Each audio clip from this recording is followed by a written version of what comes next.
update. Am I the a-hole for insisting on a paternity test before accepting my ex-wife's son as my own? Original post. I, 32 male, was married to my ex-wife, 30 female, for 5 years. Our marriage ended after I discovered she had been cheating on me for about a year with multiple men. She got pregnant and confessed that she doesn't know if the baby was mine or affair partners. A couple of months after the divorce, I tried to reach out to her to see if the baby was mine but couldn't. And I learned through a friend she and her new partner had left the country. That was 2 years ago, and I thought that was that. Recently, Jane reached out to my mother claiming that her kid is mine and in need of financial help. Jane told my mother that her partner left her when he found out the kid is not his. Now, for context, my mother has been desperate for grandkids, especially since my older brother is gay and child-free, and I've been single since the divorce. She's been relentless in pressuring me to help out Jane. However, I have my doubts given her infidelity. I find it hard to trust her claims without concrete evidence. So, I've insisted on a paternity test before committing to any financial or emotional support. If the child is indeed mine, I'd gladly step up and fulfill my responsibilities as a father. But I refuse to do so without proper legal documentation. My mother and Jane are both vehemently against the idea of involving lawyers or going through the legal process. They insist that the child is mine based on similar resemblances, like having blue eyes, which I have, but Jane has blue eyes as well. This issue came to a head when my mother posted a picture on Facebook of her and a kid titled My Grandson. Now, family members and some friends know about this issue and are contacting me. When I tell them I don't know if the kid is mine and want to do a paternity test, they're calling me selfish and irresponsible. My family members are saying my mother will only say that because she is sure that the kid is mine. My friends says I'm an a-hole for punishing the kid for what my ex-wife did. There is a chance the kid is mine, but I can't shake off my doubts, and I refuse to be manipulated into a situation where I might end up responsible for a child who may not be mine. I'm willing to do what's right, but I need certainty first. But it's driving me crazy, with so many people close to me saying I should just take responsibility. My older brother is the only one who is on my side, and he thinks it's because my mother has accepted a kid that others are willing to accept it too, and because of family bonds, which are a major thing here. But I'm standing firm in my decision to do a paternity test. Now for the top comments before reading the update. Not the a-hole. DNA test or nothing. It's crazy to think you just step in and take over a parental role based on your lying ex's claim. Especially the fact that OP's ex-wife is only reaching out because she needed financial support. Definitely not the a-hole. Continue to stand firm with your decision, OP. Don't be played for a fool. Yep, you'd be an idiot not to test the DNA of your cheating ex's kid that she suddenly says is yours 2 years later when having money trouble. Don't believe a word she says until it's proven. Also, your mother is the a-hole here for posting that before you have proof and already. Even if the kid is yours, that is not right for her to do, and you need to find a way to make that clear to her. That is not her place at all. She likely already did a paternity test once, which is how the affair partner found out the kid isn't his. She can do another one.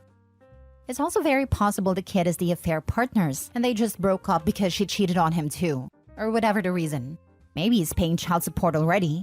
Or maybe it's not affair partners, but she was also sleeping with 5 other guys at the time of conception. This whole story is just from what a cheater told him. Maybe she saw that your mother was going to push you and figured she'd have an easy shot at doubling down in child support, as long as no lawyers or paternity tests are involved. OP definitely needs lawyer to work out paternity, work out a child support agreement, and work out custody and visitation rights. If OP just blindly starts sending money for a kid he is not legally the father of, he has no rights to visitation or how the child is raised. Maybe it is OP since she wants the money with none of the rights that come with being a father. There's a million reasons why she may not want lawyers involved, and absolutely no reason why OP should be lawyered up already. If OP is willing to pay the cost of the paternity test himself, why would she have a problem with that if he's really the father? Not the a-hole. This is obvious. You should also reply in your mother's Facebook post stating that your ex-wife had a baby after adultery and after leaving you, and that until such a time as a paternity test is agreed to, the child is not known to be your son or your mother's grandson, and that you have reasons to doubt that you could be the father due to timing and a refusal to confirm it by testing. This is the way. If your mother wants to feed her delusions publicly and there is fallout, then present the brutal facts. Maybe, Mom, as you know, X was cheating on me with multiple people at the time of conception. You are also aware she left the country with the alleged father. She has returned making this claim after he has left her. Until there is a paternity test definitely proving the child is mine and not one of her affair partners, you still remain grandchildless. Not the a-hole. Your mother is blinded by her obsession to have grandkids. You are not being selfish. You are being responsible. Protect yourself and get the test done. Sad so many older women become so terrible in the quest for grandkids. It's really pathetic and tells me they never try to work on themselves, but only see themselves as caretakers. And then I keep hearing stories about how once the grandkids arrive, they just want to take a couple pictures with them and otherwise ignore them and not help. Now for the update. So a lot of stuff has happened and I'm exhausted with dealing with this issue. Despite trying to talk reason to my mother, I got nowhere. My brother and I managed to talk to our aunt, who is on my side after she learned what has happened. She was able to convince mother to talk to me and we agreed to meet at her house. However, it quickly devolved into arguing, with my mother still insisting the baby is mine, and accusing both me and my brother of betraying her for not giving her grandkids. My brother finally snapped and asked her if she was willing to lose 2 sons over this. That made her go quiet. With my aunt's help, we convinced her to talk to Jane for the paternity test. A couple hours after I left, Aunt called me and asked me to arrange the test. According to my aunt, it took some arguing between Mom and Jane to get her to agree to the test, but Jane eventually agreed.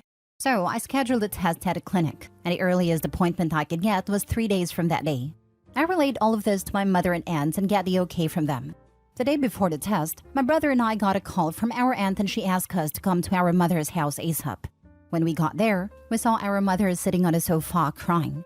I asked what happened and she said Jane is gone. Now, I knew Jane was back in the country and was visiting my mother every day, but I did not know it was my mother who facilitated everything. My mother revealed that after Jane contacted her, she flew Jane and the baby out and put her in an apartment near her house and had been paying rent for her, buying her and the baby things for a month and a half before they told me. I lived just an hour from my mother, and I talked to her on the phone 4 or 5 times a week, and she never told me. After Jane agreed to the test, she asked for money, and she told my mother that after the test confirms that I'm the father, she needs to buy some essential home stuff as she intends to stay near here. My mother gave her an amount close to $8,000 in US dollars. After she got the money, she did not come and see my mother, so my mother went to the apartment and saw that it was empty. I asked why did she ever trust someone who has lied so much before? And she said all her friends are grandmothers, and they are always with her grandkids, and she feels left out when she is with them. Then she gets up and says all of this is my fault. She comes up to me and slapped me, and just went crazy yelling and crying and kept hitting me. My aunt and brother managed to get her off me. She kept saying I was a horrible son. I should have just accepted the baby. She then turned to my brother and started yelling at him too, accusing him for instilling his child-free life on me and told him that he was an embarrassment to her. Then she started off ranting saying Jane was right to cheat on me. That if I had agreed to start a family with Jane back then, this would not have happened. For context, Jane wanted to try for a baby the 2nd year into our marriage, but I had to keep that on hold as I made a major career change, and Jane and I both agreed to wait until I was financially secure. I also want to point out this was not the reason she gave me for infidelity. My aunt managed to calm my mother down and somewhat diffuse the situation and ask us to leave. She said she will try to reason with her. I've tried to call my mother the next day, but she's blocked me and everything. My brother and I agree she needs therapy, but she's not willing to listen or talk to us. As for Jane, I am furious at her and wanted to find her. I asked my friends to help and told them what happened. They are idiots, but they apologized to me and stepped up and supported me these past few days. I tried contacting different people through friends and their mutual friends, until one of them put me in contact with Claire, who was one of Jane's bridesmaids at our wedding. I told her what happened and she was shocked at learning about it. According to Claire, Jane is back in the country of her partner, and a couple of days ago, Jane called her and a few others asking for money, as she and her partner are going through some financial issues. Claire says she doesn't know if Jane and her partner are separated. Jane had never told her anything of that sort. She said when she talked with Jane, she only said they were struggling. I told Claire what Jane did and that Jane is insisting that her son is mine. Claire said that Jane told her that a kid is her current partner's 2 years back. Then she said she needs to talk to Jane and her partner to see what's going on. Claire kept saying she truly does not know what's going on, but she's going to ask around. That was 6 days ago, and I tried to call Claire, but she won't answer me now. I'm not going to pursue this anymore. I have my answers. So that's the update. Not the conclusion I wanted, but I don't care anymore. My mother still hasn't talked to me or my brother as of right now. I asked my aunt to let my mother know that if she refuses to talk to us or get help, then me and my brother will go permanently no contact as well. Family still says I'm in the wrong, as it's my fault for not being married or have kids. I told them to get lost and never contact me. My brother and I only tolerated them for my mother anyway. I now firmly believe that the baby is not mine. Your mom is an idiot, and it's her fault she was scammed. She's also a terrible person to you and your brother. Why are you letting her in your life? It's obvious the baby isn't his. Should have done a DNA test if it was. She probably has one that shows her partner's dad. I don't know why you'd even consider ever speaking to your mother again, and she deserves to have lost all that money doing all that crap behind your back. She needs an inpatient stay, or you'll end up bailing her out of jail. I can't believe she hit you. Exactly. Jane is just interested in money. If you had remarried and had a kid, your mother would have never fell for Jane's trap. That's what your family's trying to say, and that's just messed up in so many ways. Sorry you had to go through this. Jane was only here for the money or trying to drop the kid somewhere. That's the fact. I'd say you dodged a bullet there. Sounds like Jane would have been a nightmare to attempt a co-parenting relationship with. It's too bad your mom doesn't see that. I hope she finds help and realizes she now has no grandchildren and has lost 2 sons. And good on your brother for having your back. It's not that she doesn't see, she doesn't care.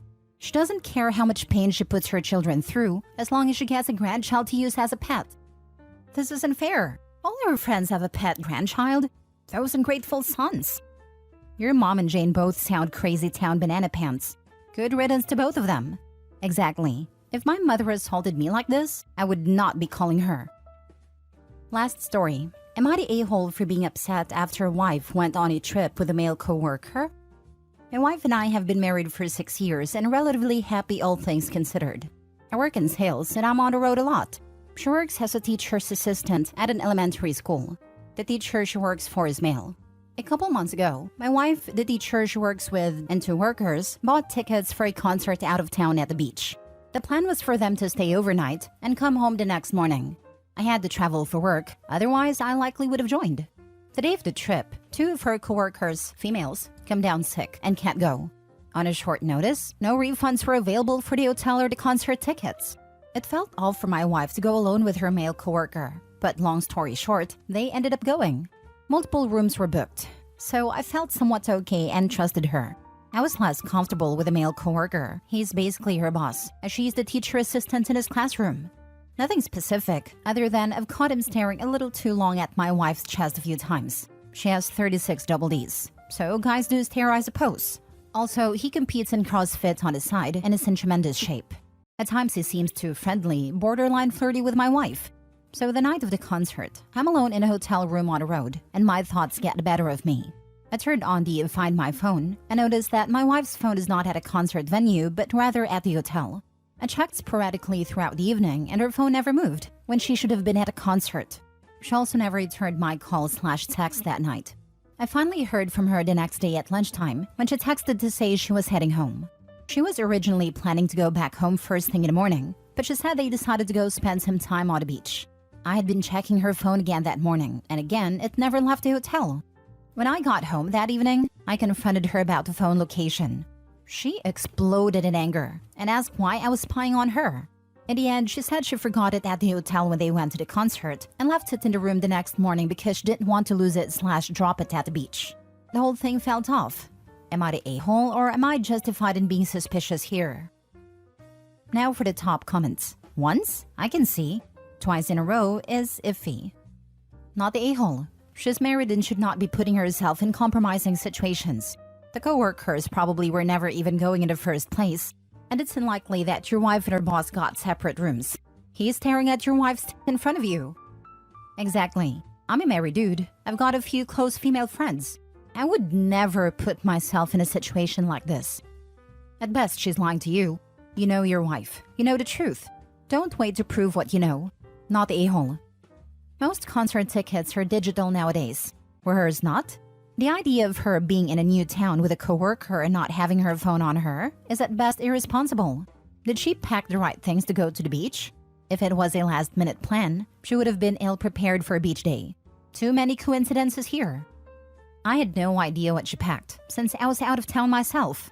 Doing laundry the next week, I noticed a lazy red thong I never remembered seeing before, but didn't say anything. Easily could just be something I never noticed before, so I didn't bring it up. Yeah, sorry, I think you have a problem here. Do you believe in coincidences? She just so happens to be on a trip along with another man. She just so happens to forget her phone in her hotel room. And now you find this red thong? You are being cold, my guy. Can you check the truth about the other two being sick and not being able to go? Also, can you confirm how many rooms were booked?